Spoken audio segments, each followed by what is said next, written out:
MDU Rohtak में पंडित श्रीराम शर्मा के नाम पर शोध पीठ की जाएगी स्थापित। मुख्यमंत्री प्रदेश में एक विश्वविद्यालय संस्थान का नाम पंडित श्रीराम शर्मा के नाम पर रखा जाएगा। पंडित श्रीराम शर्मा की प्रतिमा स्थल पर 30 फीट ऊंचा राष्ट्रीय ध्वज फहराया जाएगा। स्थल का सौंदर्यीकरण भी होगा। पंडित श्रीराम शर्मा ने देश के लोकतांत्रिक ढांचे को मजबूत करने में महत्वपूर्ण भूमिका निभाई। नायब सिंह सैनी हरियाणा के मुख्यमंत्री नायब सिंह सैनी ने कहा कि महर्षि दयानंद विश्वविद्यालय रोहतक में महान स्वतंत्रता सेनानी एवं संविधान निर्माण सभा के सदस्य पंडित श्रीराम शर्मा के नाम पर एक शोध पीठ की स्थापना की जाएगी। साथ ही मुख्यमंत्री ने कहा कि राष्ट्र के लिए उनके महान योगदान के दृष्टिगत प्रदेश में एक विश्वविद्यालय संस्थान का नाम पंडित श्रीराम शर्मा के नाम पर रखा जाएगा। उन्होंने घोषणा करते हुए कहा कि राज्य सरकार हर वर्ष 1 अक्टूबर को उनकी जयंती भी मनाएगी। इस अवसर पर प्रदेश भर के स्कूलों और कॉलेजों में निबंध लेखन, कविता लेखन और भाषण प्रतियोगिताएं आयोजित की जाएंगी, जिससे छात्रों को उनके जीवन और विचारों को जानने के लिए प्रोत्साहित किया जा सके। इसके अलावा मुख्यमंत्री ने पंडित श्रीराम शर्मा की प्रतिमा स्थल पर 30 फीट ऊंचा राष्ट्रीय ध्वज फहराने और उस स्थान के सौंदर्यीकरण करवाने की भी घोषणा की। पंडित श्रीराम शर्मा विचार मंच द्वारा रखी गई 2 अन्य मानवों बहादुरगढ़ में स्थित पंडित श्रीराम शर्मा मेट्रो स्टेशन पर उनकी शौर्यगाथा लिखने तथा स्कूली पाठ्यक्रम में पंडित श्रीराम शर्मा की जीवनी को शामिल करने के संदर्भ में मुख्यमंत्री ने कहा कि यह मांगे संबंधित विभागों को भिजवाकर पूरी करवाई जाएंगी। उन्होंने पंडित श्रीराम शर्मा विचार मंच समिति के लिए 21 लाख रुपये के अनुदान की भी घोषणा की, ताकि उनके आदर्शों और मूल्यों के निरंतर प्रचार प्रसार को बढ़ावा मिल सके। मुख्यमंत्री ने आज रोहतक में पंडित श्रीराम शर्मा पार्क स्थल पर प्रतिमा अनावरण कार्यक्रम में पंडित श्रीराम शर्मा की प्रतिमा का अनावरण करते हुए ये घोषणाएं की। उन्होंने महान स्वतंत्रता सेनानी को नमन करते हुए श्रद्धांजलि अर्पित की और भारत के स्वतंत्रता संग्राम, संविधान निर्माण और स्वतंत्रता के बाद राष्ट्र निर्माण में उनके योगदान पर प्रकाश डाला।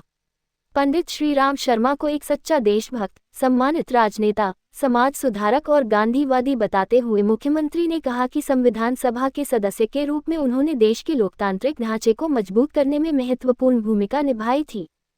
मुख्यमंत्री ने कहा कि संविधान की 75वीं वर्षगांठ के अवसर पर प्रधानमंत्री ने संविधान निर्माण में महत्वपूर्ण भूमिका निभाने वाले महापुरुषों को याद करने और उन्हें सम्मानित करने का आह्वान किया था।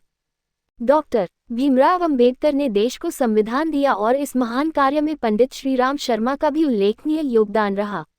उन्होंने कहा कि राष्ट्रपिता महात्मा गांधी की विचारधारा से गहराई से प्रभावित पंडित श्रीराम शर्मा ने भारत के स्वतंत्रता संग्राम के दौरान सभी 5 सत्याग्रह आंदोलनों में बढ़ चढ़कर भाग लिया और स्वतंत्रता संग्राम में भाग लेने के कारण वे कई बार जेल भी गए। जनवरी 1922 में असहयोग आंदोलन के दौरान पंडित श्रीराम शर्मा ने झज्जर में ब्रिटिश ध्वज को उखाड़कर तिरंगा फहराया, जिसके कारण उन्हें गिरफ्तार कर लिया गया और ब्रिटिश पुलिस ने उन्हें क्रूर यातनाएं दी। इससे विचलित हुए बिना वे अपने उद्देश्य में दृढ़ रहे।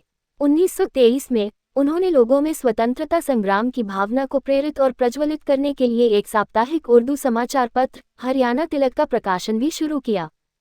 मुख्यमंत्री ने कहा कि पंडित श्रीराम शर्मा ने 1966 के बाद संयुक्त पंजाब के साथ साथ हरियाणा में भी कई प्रतिष्ठित पदों पर कार्य किया। 1965 में पंडित शर्मा को संयुक्त पंजाब सरकार द्वारा हरियाणा विकास समिति का अध्यक्ष नियुक्त किया गया। उनके कार्यकाल के दौरान समिति ने 1966 में एक रिपोर्ट तैयार की, जिसमें न केवल विकास के मामले में बल्कि राजनीतिक भागीदारी और रोजगार के अवसरों के मामले में भी हरियाणा के साथ होने वाले भेदभाव को उजागर किया गया।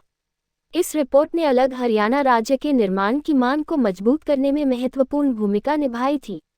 बहादुरगढ़ मेट्रो स्टेशन पंडित श्रीराम शर्मा के नाम पर स्थापित। मुख्यमंत्री ने कहा कि राज्य सरकार ने बहादुरगढ़ मेट्रो स्टेशन का नाम पंडित श्रीराम शर्मा के नाम पर रखकर उन्हें सम्मानित किया है। इसके अलावा स्वतंत्रता सेनानियों और उनके आश्रितों को दी जाने वाली मासिक सम्मान पेंशन को 25,000 रुपये से बढ़ाकर 40,000 रुपये किया गया है। उन्होंने कहा कि यह पेंशन वर्तमान में पूरे राज्य में 289 लाभार्थियों को दी जा रही है।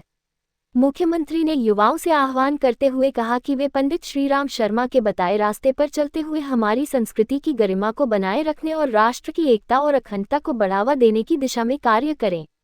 प्रधानमंत्री के नेतृत्व में 2029 में भाजपा फिर परचम लहराएगी। मुख्यमंत्री ने प्रदेश में लगातार तीसरी बार सरकार चुनने के लिए लोगों का आभार व्यक्त करते हुए कहा कि प्रधानमंत्री श्री नरेंद्र मोदी के नेतृत्व में 2029 में फिर से भाजपा की सरकार बनेगी। उन्होंने ये भी कहा कि राज्य का नॉन स्टॉप विकास बिना किसी भेदभाव के जारी रहेगा। उन्होंने लोगों को आश्वस्त किया कि वर्तमान सरकार के तहत उन्हें चिंता करने की आवश्यकता नहीं है।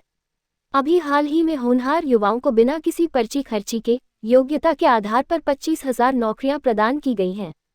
मुख्यमंत्री ने कहा कि हरियाणा विकास के मामले में नई ऊंचाइयों को छुएगा और 2047 तक प्रधानमंत्री मोदी के विकसित भारत के सपने को साकार करने में महत्वपूर्ण भूमिका निभाएगा।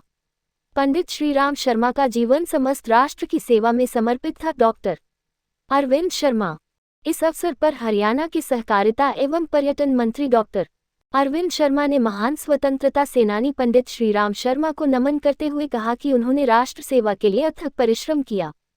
उन्होंने महात्मा गांधी और बाल गंगाधर तिलक के साथ मिलकर देश की आज़ादी के लिए लड़ाई लड़ी। डॉक्टर अरविंद शर्मा ने कहा कि पुराने रोहतक जिले का यह इलाका कर्मठ नेताओं और स्वतंत्रता सेनानियों का इलाका है। उन्होंने कहा कि यह क्षेत्र शहीदों, वीरों, स्वतंत्रता सेनानियों और वीरों की भूमि है, जिन्होंने देश के स्वतंत्रता संग्राम में महत्वपूर्ण योगदान दिया। आज़ादी के बाद भी यह क्षेत्र आज़ादी को बरकरार रखने में महत्वपूर्ण भूमिका अदा करता है। उन्होंने कहा कि जिस तरह प्रधानमंत्री श्री नरेंद्र मोदी देश के विकास के लिए निरंतर कार्य कर रहे हैं, उसी तरह मुख्यमंत्री श्री नायब सिंह सैनी भी प्रदेश के सर्वांगीण विकास में लगे हुए हैं। डॉक्टर शर्मा ने लोगों का आभार व्यक्त करते हुए कहा कि जनता ने केंद्र व राज्य सरकार की योजनाओं पर मुहर लगाई है और उनके सहयोग से हरियाणा में लगातार तीसरी बार भाजपा की सरकार बनी है। इस अवसर पर मंत्री ने पंडित श्रीराम शर्मा विचार मंच समिति को 11 लाख रुपए का अनुदान देने की घोषणा भी की। देशभक्ति के रास्ते पर चलने की प्रेरणा मिलेगी। पंडित श्रीराम शर्मा विचार मंच के अध्यक्ष पंडित अशोक दीक्षित ने कहा कि पंडित श्रीराम शर्मा ने देश की आज़ादी के लिए अनेक आंदोलनों में भाग लिया तथा अनेक बार जेल में यातनाएं सही। उन्होंने देशवासियों में देशभक्ति का जज्बा जागृत करने के लिए 18 मार्च 1923 को उर्दू भाषा में समाचार पत्र की शुरुआत की, जो आज भी प्रकाशित किया जा रहा है। यह विचार मंच गत 25 वर्षों से महान स्वतंत्रता सेनानी पंडित श्रीराम शर्मा की विचारधारा को जन जन तक पहुंचाने का कार्य कर रहा है। प्रतिमा अनावरण समारोह के दौरान मुख्यमंत्री का किया गया नागरिक अभिनंदन, ढोल नगाड़ों से मुख्यमंत्री का हुआ जोरदार स्वागत। मुख्यमंत्री नायब सिंह ने नगाड़ा बजाकर प्रतिमा किया खुशी का इजहार। कार्यक्रम के दौरान मुख्यमंत्री नायब सिंह का मान सम्मान का प्रतीक पगड़ी पहनाकर नागरिक अभिनंदन किया गया तथा स्मृति चिन्ह भेंट किए गए। वहीं दूसरी ओर समारोह में पहुंचने पर मुख्यमंत्री का ढोल नगाड़ों के साथ जोरदार स्वागत किया गया तथा मुख्यमंत्री नायब सिंह ने भी नगाड़ा बजाकर प्रतिमा के अनावरण पर खुशी व्यक्त की। उन्होंने हरि तिलक समाचार पत्र की 100 पहले अंक का विमोचन किया। समाचार पत्र के प्रकाशक प्रदीप भारद्वाज द्वारा मुख्यमंत्री को हरियाणा तिलक की प्रथम प्रति स्मृति चिन्ह के रूप में भेंट की। इस अवसर पर मौजूद लोग पूर्व मंत्री एवं नारनौल विधायक ओम प्रकाश यादव, बहादुरगढ़ के विधायक राजेश जून, पूर्व मंत्री मनीष कुमार ग्रोवर, डॉक्टर रीटा शर्मा, उपायुक्त धीरेन्द्र खडगटा, पुलिस अधीक्षक नरेंद्र बिजारनिया, एस बड़ी यूटी अभिनव सिवाच, उपमंडलाधीश आशीष कुमार, मुख्यमंत्री के ओएसडी प्रचार गजेंद्र फोगाट।